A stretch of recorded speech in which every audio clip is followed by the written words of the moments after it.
bankers star in a tale of two reports? And what are we defending in Ukraine?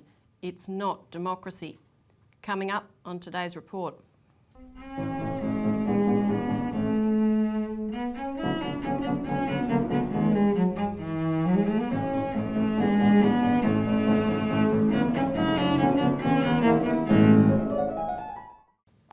Welcome to the Citizens Report for the 6th of October 2022. I'm Elisa Barwick. Joining me today is Citizens Party Research Director Robbie Barwick. Welcome. Thanks, Elisa. On today's show, we're going to be discussing how, as the banking system's imploding, certain interesting truths are coming to the surface. And we're going to spend a bit of time talking about the reality of the situation on the ground in Ukraine to see what it is the West is actually supporting there. Now, don't forget to hit the like button if you get something out of the show, and subscribe and ring the notification bell so you're alerted of other updates, and share this as widely as you can. Comment underneath to get the word around. Now, before we go into the first topic, Robbie, you've got a bit of an update on various events this week around getting Assange home. Yeah, so it's a week of action this week, culminating on Saturday. Around the world in a big day of action. And in the UK, it's going to be people are going to hold hands around the UK Parliament, Westminster, to put pressure on the British government. Now, in Australia, most of the action is here in Melbourne, which is Julian Assange's hometown. So the Melbourne for Assange group has been organising all these activities. The other day I went along to the vigil for Julian Assange outside the British consulate, because of course they're the ones holding him and can let him go. We're shooting the show earlier this week, Elisa, because tonight there's an event at the Cinema Nova in Carlton. By the time people are watching this, it'll already be gone, but I'll be attending that.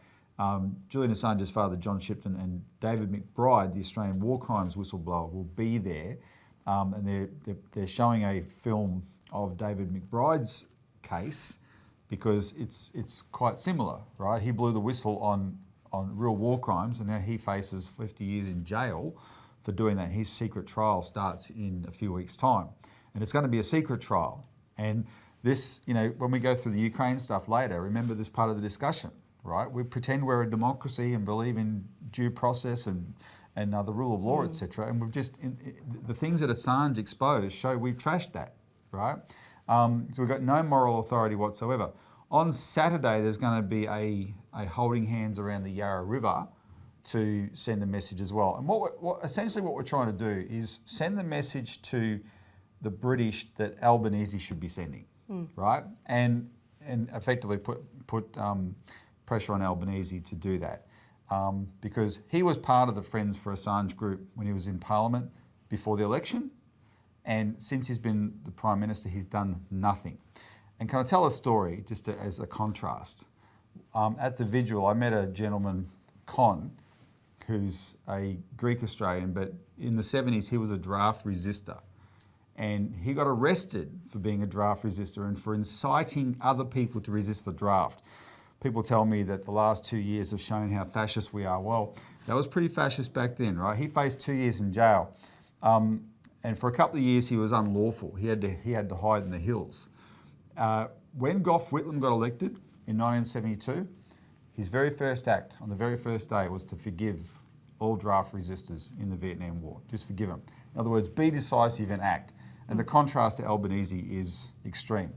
Now, I want to play a clip here, because in the last 12 hours, Julian Assange's wife, Stella, has appeared on Sky News, the Piers Morgan show, to talk about his case and what she's trying to do. We're not going to play that. It was a 10-minute interview.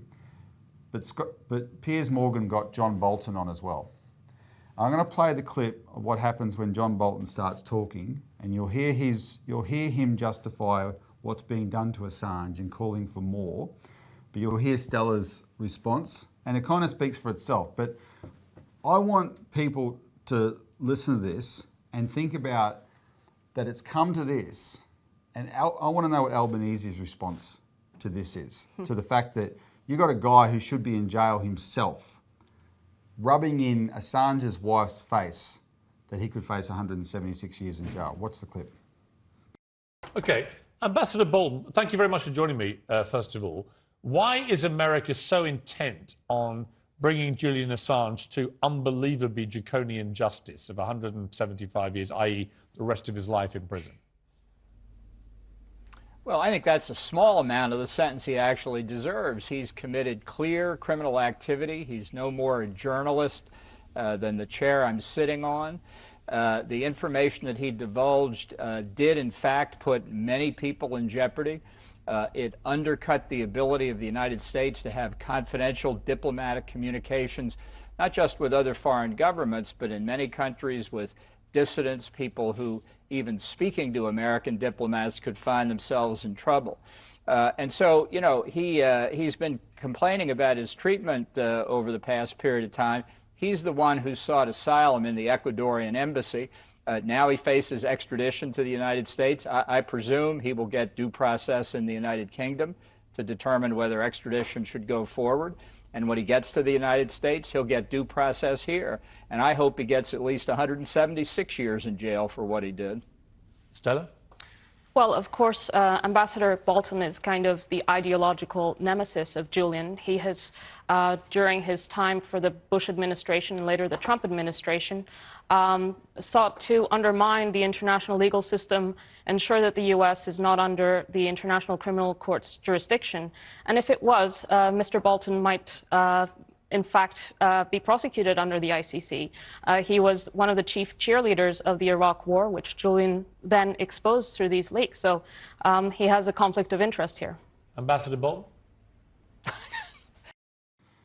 So let me say again, what is Anthony Albanese's response to that? What are you doing, Prime Minister? That's one of the single most vile human beings on the planet today. Don't give me this crap that we put up for 10 years. You know, Saddam was Hitler, Assad's a butcher, Putin's Hitler. Those guys, the worst they've ever done is a fraction of what that man is responsible for. There's 1 million dead Iraqis because of him and his cronies deliberately plotted lies to orchestrate a war and then a series of wars, right? Trump blew the whistle on him.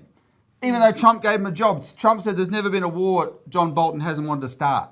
He would have started a nuclear war over North Korea and China by now if he was allowed to. He is the scum of the earth. And he's on there, bold as brass, saying the man who exposed that whole crime should get 176 years in jail. And our Prime Minister has the power to call up and say, Liz Truss, we're your Australian ally. Let him out or all bets are off. Cut the crap. I mean, don't think it's complicated, people. It literally is that simple. Yep, just do Our relationship depends on you cutting the crap. That's what it takes. And Australians got to get mad because it's not just about Assange as a human rights issue. His existence in Belmarsh, rotting there, proves, and Albo's weakness proves we have no independence and sovereignty in this country. That's why we've got to force him to do the right thing. The only way you get your independence and sovereignty is you assert it. And we're going to put, if he was Scott Morrison, I wouldn't be saying this, because Scott Morrison was scum. Albanese championed Assange.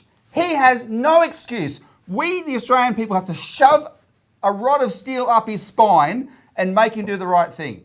And so as more of these things happen, get involved. We have to send this weakling a message so he sends it to our allies.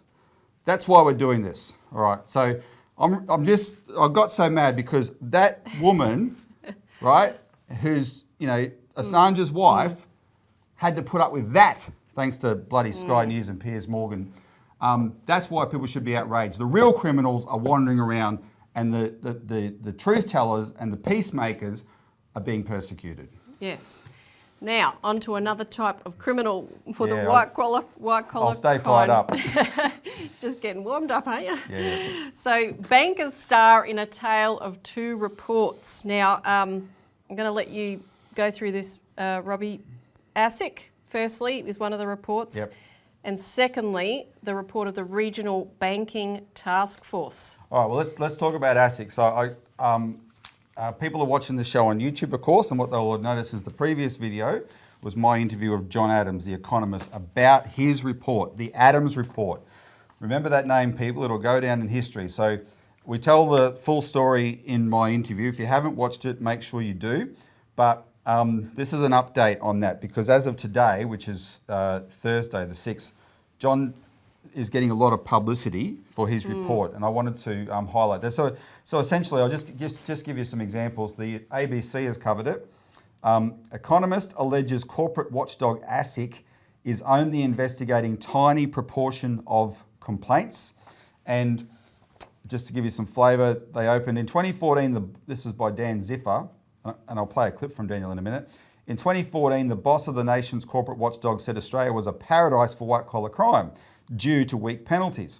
Economist John Adams' analysis of investigations by the Australian Securities and Investments Commission suggests things may have worsened. There's a bit of an understatement. Anyway, they go through the details. The most important part of that ABC report is they show Senator Andrew Bragg, the Liberal, saying that he supports an inquiry, and Senator Louise Pratt from the Labor Party also supporting an inquiry. So the momentum for an inquiry is big. And a lot of people get cynical about inquiries because there seem to be plenty of them. What do? Well, we've been pushing them quite hard because we're in the post-Royal Commission era, right? And now we've got a new government. This will be the first inquiry into a finance-related matter post-Royal Commission in the new government. And when the Royal Commission was on, Labor couldn't say enough to please the people about how they would clean this up. This is the kind of inquiry that will put it before them on a platter. What are you going to do, right? This is where the public have to put the pressure on, which is quite important. News.com.au covered it as well. ASIC slammed for investigating just 1% of alleged breaches, according to new report, and that's the bottom line of John Adams' report of ASIC's complaints handling process. 1%, less than 1%, 0.74% of complaints to ASIC get investigated. And then both of these articles, but this one was quite interesting, the journalists go and get other people's points of view. And they clearly had no trouble, Elisa, finding people prepared to dump on ASIC, because it is notorious. You either don't know about ASIC because you've never had enough experience in the financial system to know about it, or if you do know about it, you know it's bad, universally bad, right?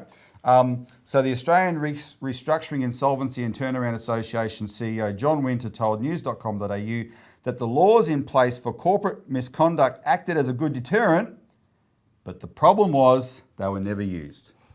And this is the bottom line. So I want to, like I said, go and look at the show where we elaborate, where John gets to tell his own version of the event, because some of this, John Adams participated in the Sterling First inquiry, which we helped to get up, and he assisted in that, but he also learned things for that inquiry that he put to use in his own project, right? And then when he achieved his own project, that was fine, but then he thought, man, this shouldn't be this hard, right? So on that note, I want to play just it's really good when you get the media's attention like this, but again, it's partly, I take my hat off to John, he's done a lot of work. Just watch this clip today on ABC, where the news host is questioning this journalist, Daniel Ziffer, about the Adams report. An economist claims corporate watchdog ASIC is only investigating a tiny proportion of complaints it receives.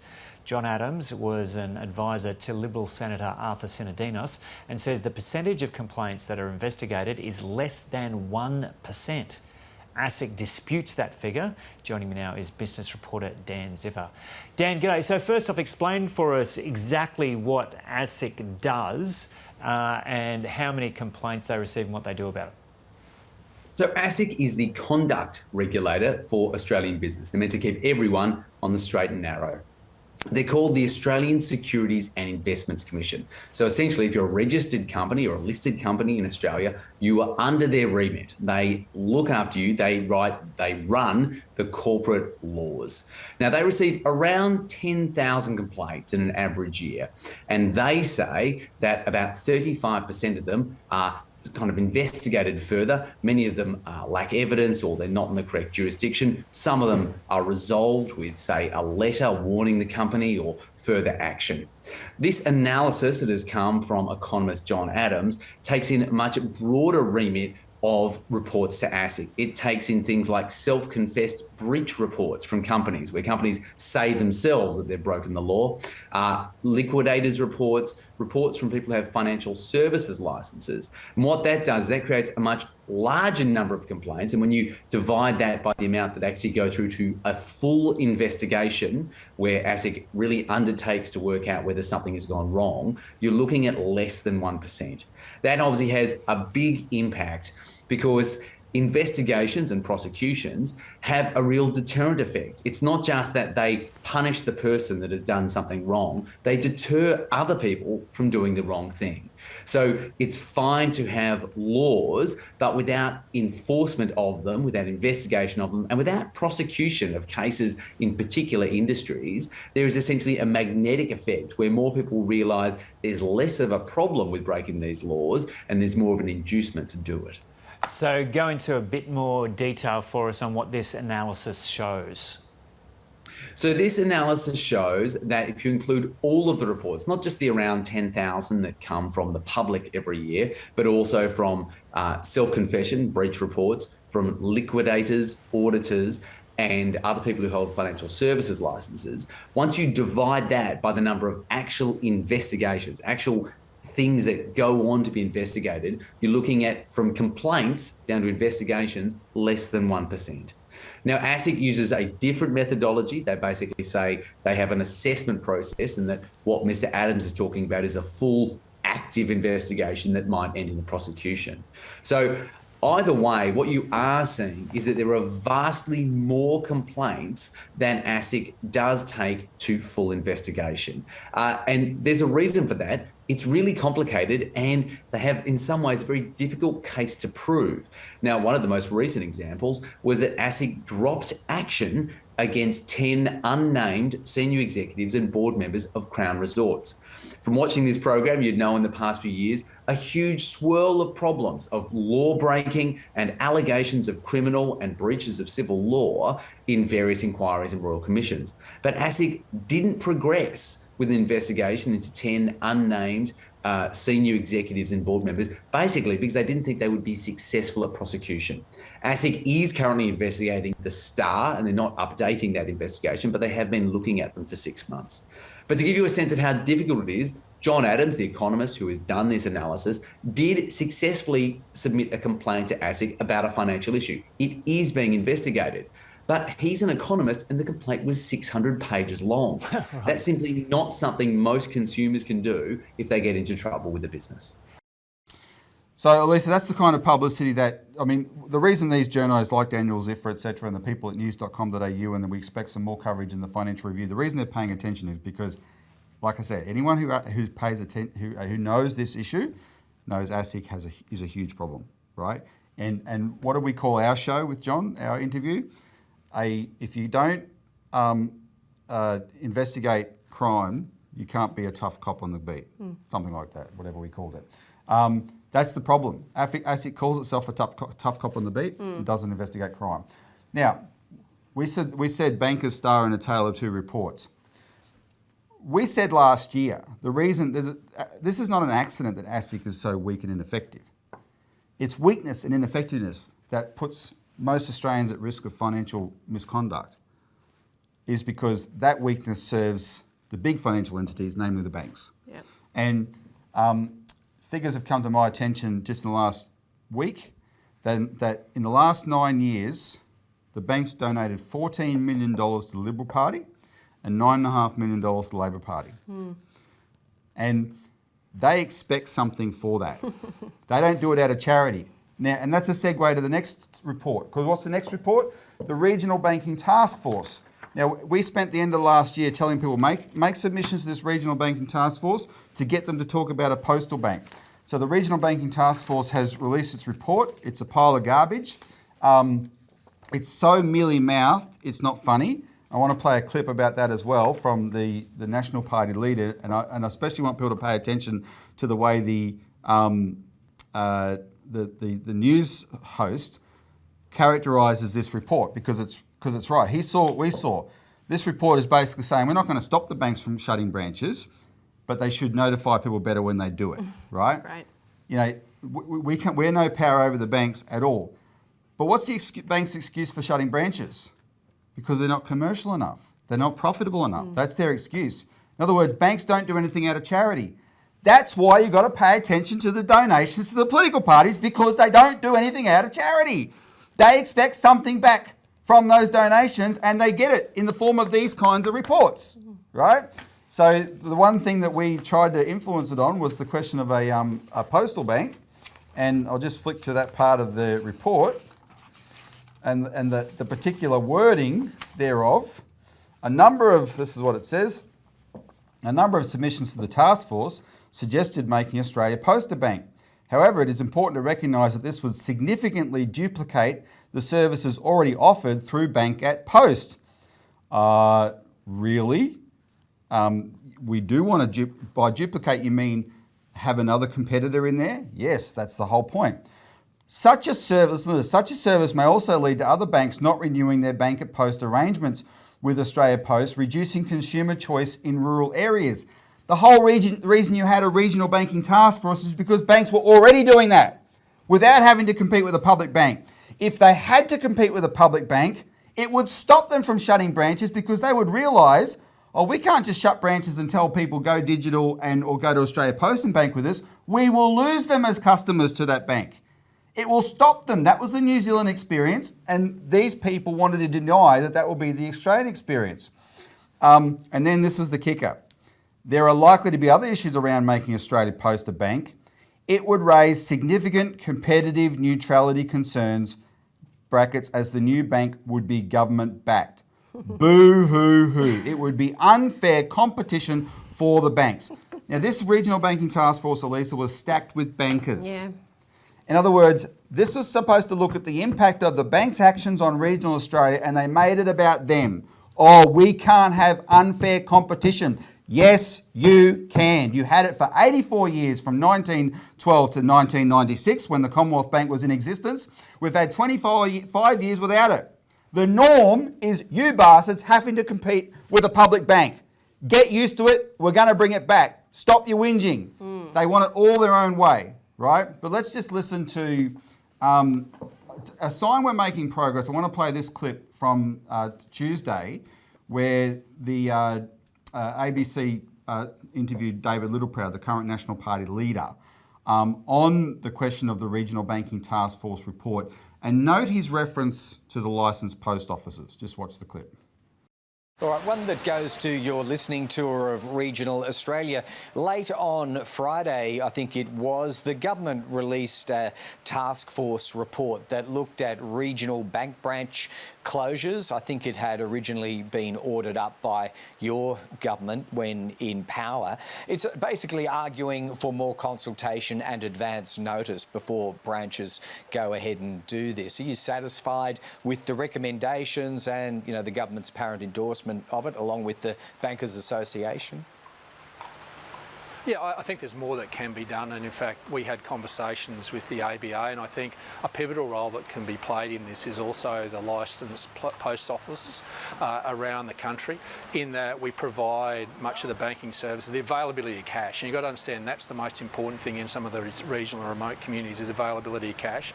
It's not just a matter once a branch is shut that you hop on a bus and you go to the next suburb and there's a branch there. There's hundreds of kilometres away, and particularly for the elderly, this is a real challenge. And they need a point of trust that they interact with in terms of getting cash and with their bank.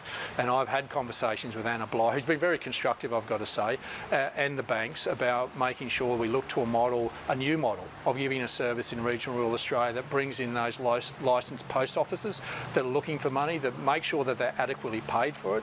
But this may be an opportunity to look differently and be constructive, and that's what the National Party wants to do, is to come up with practical solutions that'll support regional Australians as technology obviously moves in certain ways, but we need to make sure we bring everyone with us and we're able to continue to provide many of those services that are important in regional Australia in new ways. And we shouldn't be afraid to do that. And I think this is an opportunity for the government and the Nationals and even the Banking Association to work constructively to get an outcome on this one. Yeah, it sounds like there's a willingness to do that. Now, so there's the positive and negative there, Elisa. The positive is he went out of his way to reference the licensed post office because, as people might know, they're our allies in this fight for a postal bank. These politicians, if they're smart, or if at least they're not stupid, they know that they need to be on side with the licensed post offices, that the licensed post offices are pushing hard for this. But David Littleproud himself is a banker. He is a banker. So when he's saying, oh, how constructive Anna Bligh is, well, Anna Bligh is from the Banking Association, right? Yeah. He's part of he's just saying, well, you know, our bankers club, oh, we're going to work constructively together. He doesn't want to go to a postal bank, but he knows that he's going to have to deliver something for the licensed post offices. So in other words, he may be reluctant, but he's reaching in that direction. Our job is to push him hard in that direction. And so the next, one of the other things that just to report, my last comment on this, is the last few weeks we've been pushing this petition, parliamentary petition by Dale Webster, the independent journalist. It actually accelerated. Now bear in mind, Dale was informed a week after it went live on the Parliament. The Parliament didn't inform her they'd put up the petition and it went live. So we were behind the 8 ball trying to get signatures on this, right? But we started publicising it. It got nearly 1,000 signatures just in the last 48 hours. But it closed last night, so it nearly got to 5,000. We were surprised it got to 4,000 with the time we had. We nearly got to 5,000. That petition's not going to change the world. What it's going to do is, because it's a formal one on the Parliament's website, the Treasurer must write a formal response to it. And he has already been forced to set up a bit of a task force in his office to deal with Dale Webster's work on the Regional Banking Task Force. So this is going to be a continuation of that. And what that petition calls for is a moratorium on bank closures, a new inquiry, and presciently Pulping that report. to scrap the Regional Banking Task Force report. So I've done it for you, Dale. That's what we need the government to do. The rest of them. And make sure that we actually look at this more seriously, because this is white hot. This week we emailed 4,500 local councils around Australia with this issue of a postal bank, and we're starting to get their feedback now. The response is brilliant. Yeah. I mean, yeah, people are really keen. It's what's driving this issue.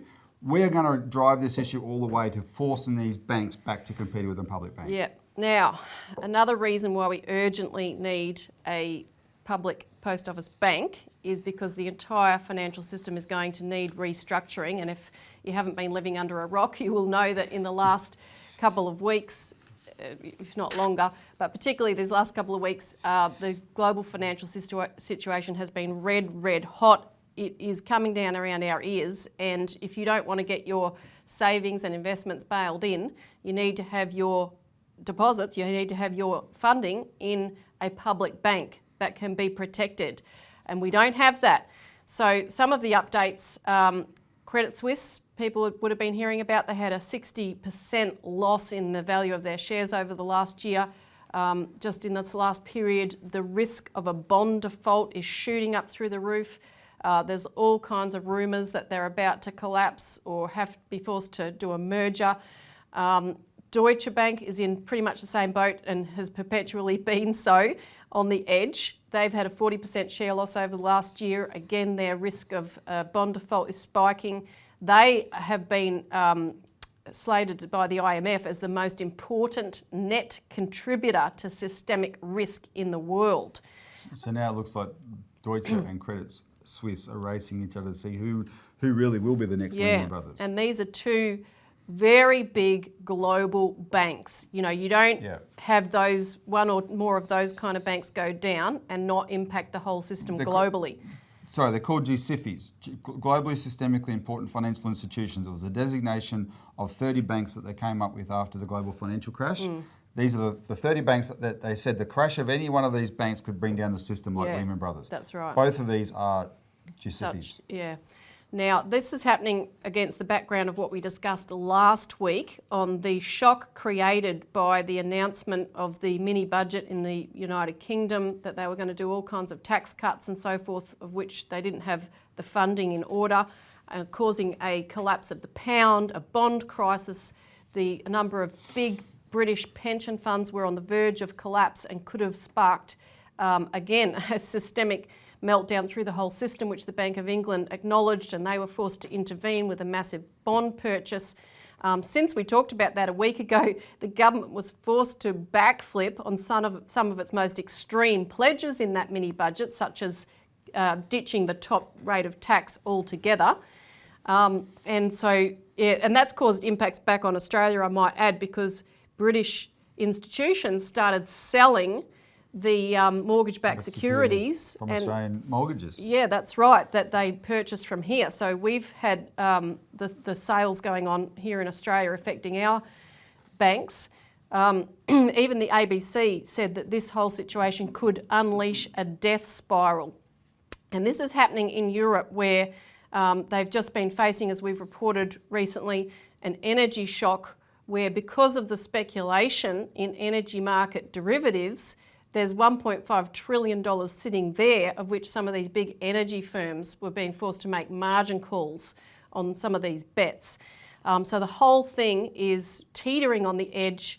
The European Systemic Risk Board has just made its first ever warning, saying, of a systemic danger, sharp asset price falls, liquidity strains, and underlying all of this fluff at the top, which is exploding, you have the breakdown of the real physical economy typified by the energy crisis. And when you have things like the recent sabotage of the Nord Stream gas pipelines, blocking the only conduit for an increase of gas coming through. And obviously Russia, it's not in their interest to do it, because they're happy to supply the gas if they had to have been servicing and so forth of the gas facilities, because there were issues with certain things that had been holding it up. But yeah, under improving situation with the de-escalation, of course they want to see a future where they can keep selling gas to Europe. Russia was hoping that the Europeans would realise, as winter set in, that they need Russian gas and they better stop playing hardball over Ukraine. And so now we're supposed to believe that Russia has blown up its own gas lines just to make sure that can never happen, right? It's clearly not Russia that's done it, and we've covered that in our magazine this week. Yeah. And of course you're feeding into a situation where the population are already up in arms. They've got austerity, they're being told to take less showers and rug up more because the air conditioning's got to be kept at a lower level, etc. And within this climate of war, blaming Russia for everything, this is creating a dangerous front, really. Now, of course, President Putin, the Russian president, gave a speech on the 30th of September, which I wanted to reference because, and this was where he talked about the annexation of the Donetsk, Lugansk, Kherson and Zaporozhye regions. And of course the media don't cover this sort of thing. Again, you can read excerpts in our Australian Alert Service, and I urge people to actually read this speech to see the real point of crisis the world is in right now, which I think most world leaders from the Western countries really would have no idea. I mean, they're just sleepwalking into World War III. Putin is very well aware that we're at that brink, and he's prepared to negotiate if the willingness comes from the other side. But one of the things he made explicit is that the current order, financial, economic order, strategic order, is finished. It's over, because there's enough countries, not just Russia, but most of the world, in fact, that are saying, that's it, we've had it with this Anglo-American dominated world order. Yep. And on that point, I want to go over into the next subject area to discuss more on that war front. What are we defending in Ukraine? It's not democracy.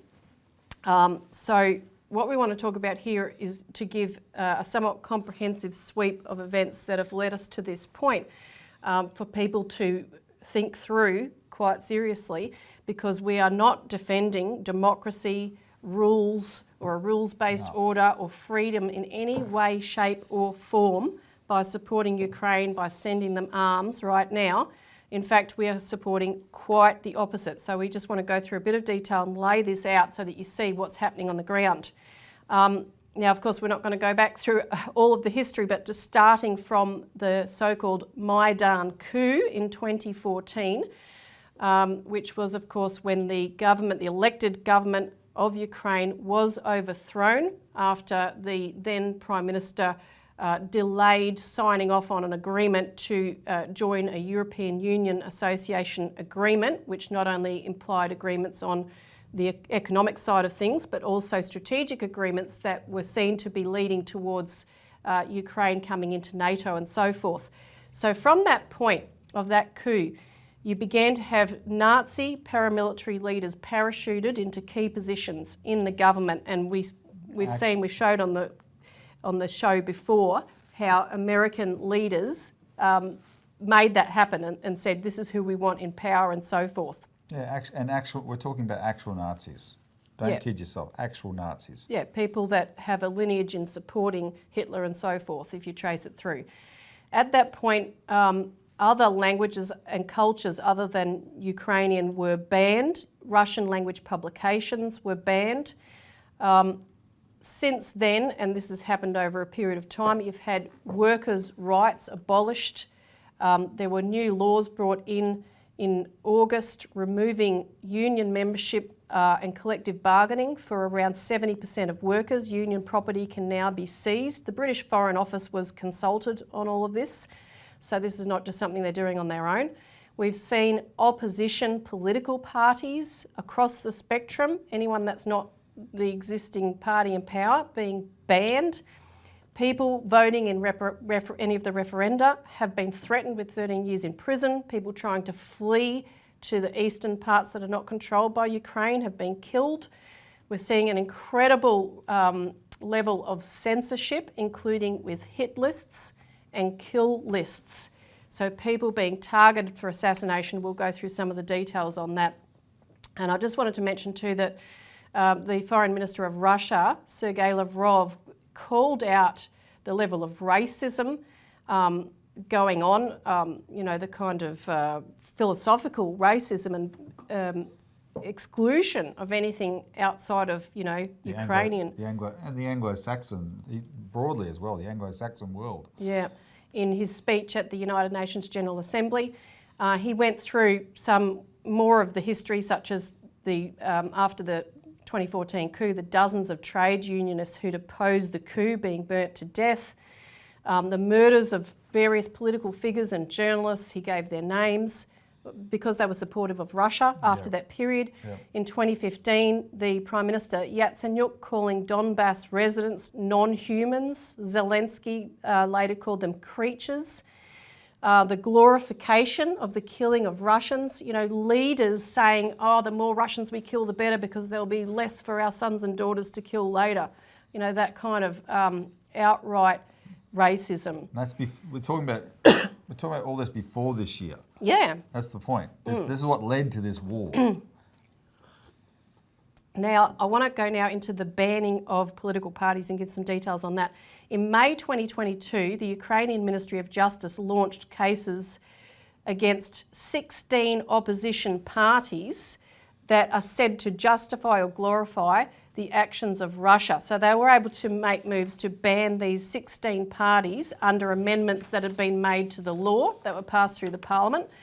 That new law was retroactively applied to earlier statements and actions made by those political parties, in support of Russia and so forth.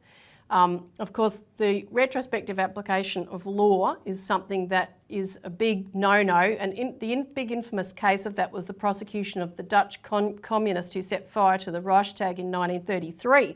And in 2008, there was a German ruling that overturned his conviction. He'd been condemned to death under a law that was adopted after the incident happened. We should say the Dutch communist who was accused of setting fire to the Reichstag, Elisa. The real arson was probably a guy named Hermann Goering. But anyway, well, at least it was, organised. Right. Whoever they used was the patsy. Yeah. Now, the International Convention on Civil and Political Rights says this: no one should be held guilty of any criminal offence on account of any act which did not constitute a criminal offence at the time when it was committed. And the Ukraine is a signatory of that. Now, so far, some of the parties, just to mention the bigger ones that have been banned, there are 16, as I said, is the Opposition Platform for Life, which held 44 seats in the Parliament when it was suspended. The Socialist Party of Ukraine, one of the largest parties, with a large block of seats in the parliament was banned. The party of Shari, which is a smaller party, but the evidence used to ban them was an interview by the party leader, which he did 5 years before he founded the party. The other party, which we want to go into a little bit more detail on, is the Progressive Socialist Party of Ukraine, a 25-year-old political party. And we'll focus on them because we have worked and collaborated over numerous decades with the founders of this party, 2 former members of parliament, economist Dr. Natalia Petrenko, who also ran for president and got 11% of the vote in 1999, I might add, and her colleague Vladimir Marchenko. Now, since the 2014 Maidan coup, their party has been blocked procedurally from running in elections. Basically, they had to go back and remove any positive references to the Soviet period of Ukraine from their official documentation, which they did, but their filings to re-register as a party were then blocked repeatedly afterwards and deliberately.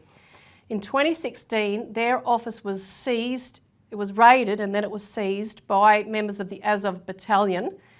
Which is the neo-Nazi faction of the Ukrainian army. And Natalia and Vladimir personally were attacked and barricaded in their apartments by black-shirted members of National Cause and those related paramilitary groups. We'll put up pictures in the background while we're going through this. In the 2019 election, they couldn't run because, as I said, they were being blocked this whole time. But more than 4 million people living in the Donbass were also blocked from voting because, again, they were considered not human, basically. In 2022, so earlier this year, the PSPU party was formally banned in court without defendants or legal counsel present.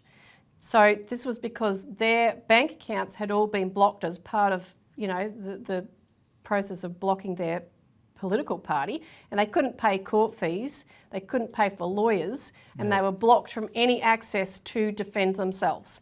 They submitted 19 motions to remove false evidence or just to have their statements accepted, putting their statement on the record, all of which were denied. There were gross violations of the presumption of innocence. The Ministry of Justice declared them anti-Ukrainian and supporters of Russian aggression without a shred of evidence. And you can see, I'll put up some coverage in a regional Ukrainian publication called Chesno, which means honestly, which shows the kind of smear attack. You can see the images of how they've presented Natalia Petrenko here, one of which you see in the background. Her image is in front of this bloodied concrete wall with a gun sights in the corner. Now, Vladimir and Natalia appealed these decisions to the Supreme Court of Justice, and we've just got the news in the last week that appeal was rejected, and they became the 4th political party to be permanently banned after having appealed it, so there's no recourse. We'll put up a video of the courthouse. We'll just show a little bit of this.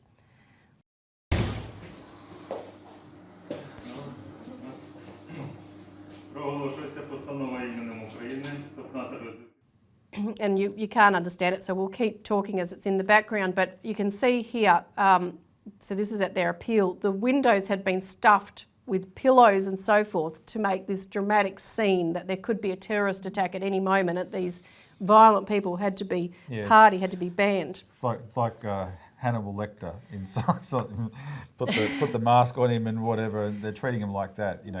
Spook everybody. When I've met these people, Elisa, they just political activists like you and me. Yeah, like us, exactly. Now they had to represent themselves because remember their bank accounts are blocked. They couldn't pay for a lawyer. But nonetheless, Vladimir spoke. He had only 20 minutes allotted because this was labelled a fast-track proceeding to get this all done. They've got lots of political parties to ban. They do. We're laughing, now, but it's not a joke. In an analysis of the court papers from those hearings, violations have been revealed of the Ukrainian Constitution, of the European Convention on Human Rights, the International Convention on Civil and Political Rights, guidelines on prohibition and dissolution of political parties, and analogous measures. And that's an EU Commission document. But these are all things that Ukraine is signator to. They've signed off on. Natalia made a statement after these events saying the motive for their banning is political. They've opposed joining NATO, joining the European Union. These things were cited by the Ministry of Justice. They've opposed making heroes of Nazi collaborators in the form of the Organisation of Ukrainian Nationalists.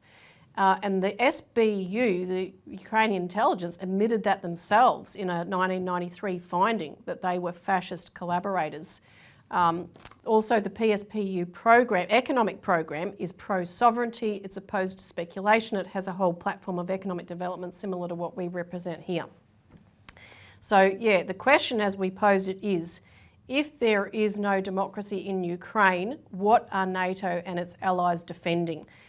And I want to say that Natalia, in a speech 2 days after that coup back in 2014, said this. She said, I ask you, and this was in Europe at a conference, I ask you, what use does the EU have for Nazis in power in Ukraine?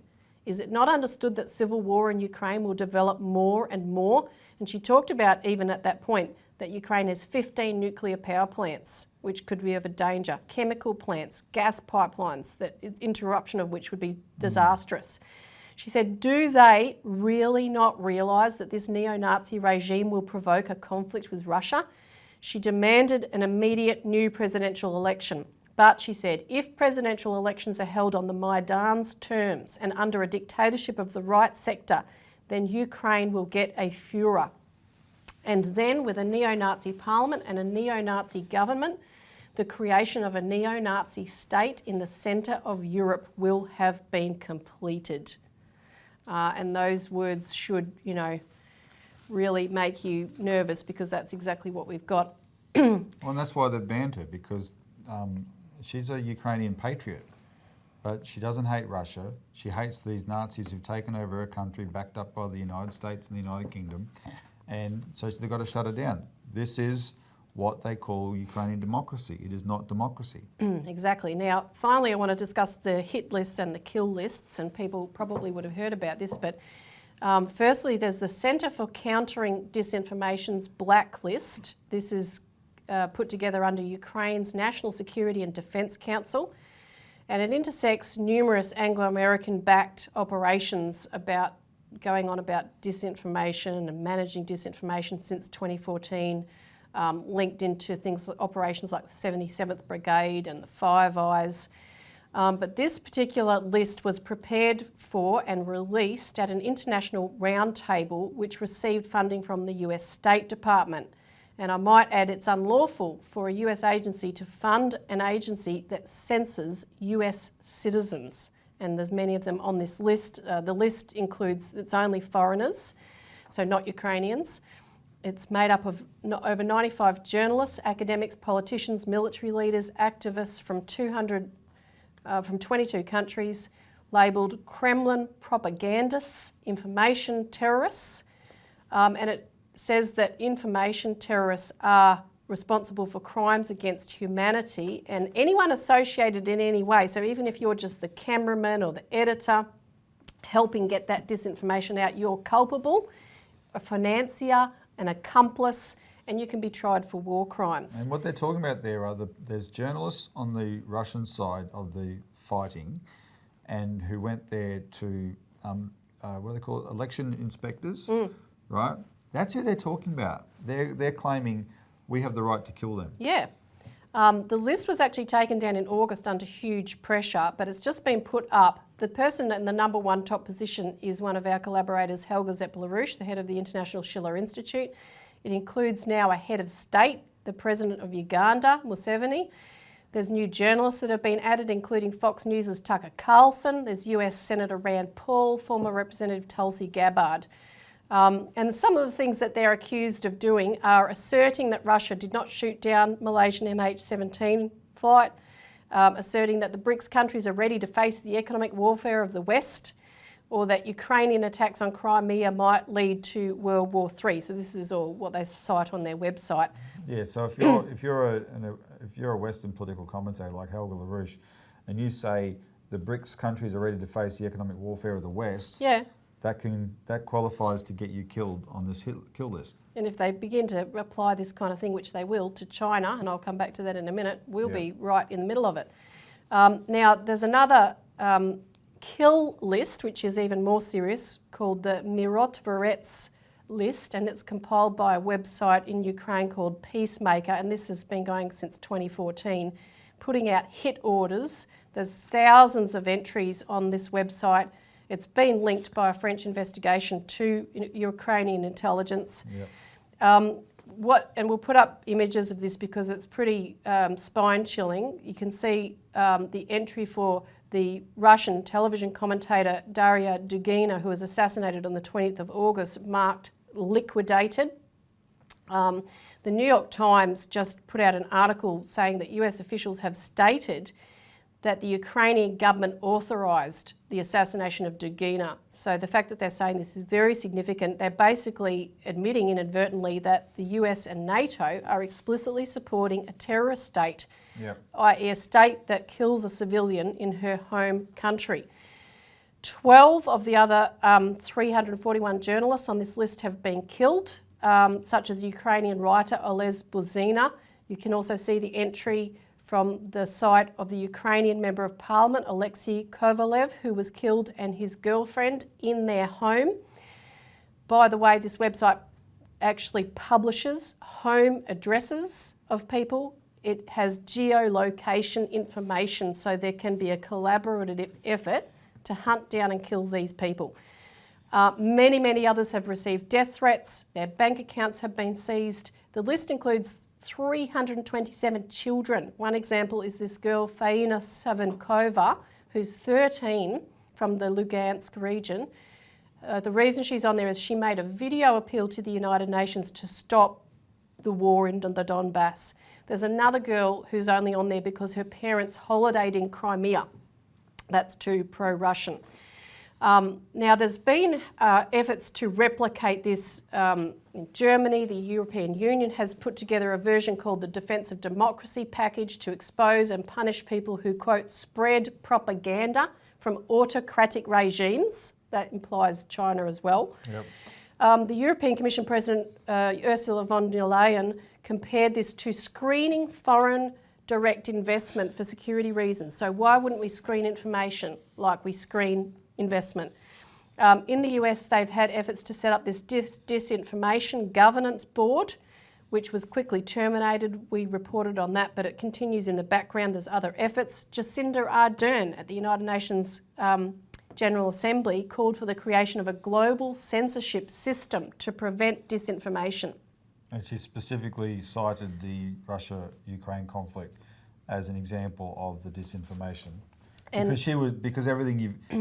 If she had her way, Australian viewers and New Zealand viewers would not be able to listen to everything you've just gone through for most of this show. Yeah, and you wouldn't be any the wiser. This week, ASPI, the Australian Strategic Policy Institute, has a report out exposing false narratives generated by China in regard to the Solomon Islands, calling on the government to train journalists and fund research on disinformation and to block disinformation from social media. Right, so where are we going? This is not democracy. This is not some rules-based order that we want to be defending.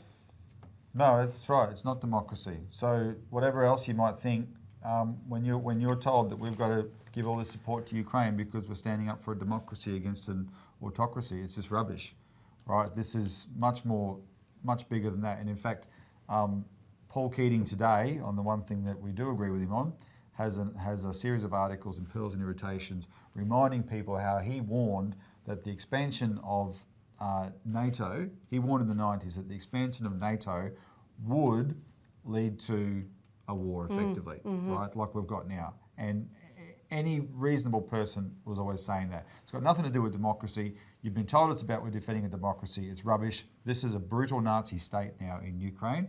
But for the people in the Donbass, it's been like that for 8 years, right? And that's why there's a war front there. And why they're, happy to return to be part of Russia in the main part. Yeah. So, yes, don't believe the lies. It's leading us to the verge of war. You can help us diffuse the situation by getting involved, and do contact us for a copy of this week's alert service, which has a lot more information on that. We'll have more in coming weeks. We'll put some links below as well where you can find out more on our website. And you can subscribe to get the information regularly and help disseminate it. Yep, and back to the first topic, stay involved with the campaigns to clean up this banking system. So stay tuned for updates on the postal bank campaign, but also have a look on our website for the press release we did today about the John Adams report. And you can help get an inquiry up by calling the numbers that we list, the names of the people that we list there, to encourage them to do that. Yep. So thanks for tuning in. Thanks, Robbie. Thanks, Elisa. See you again next week.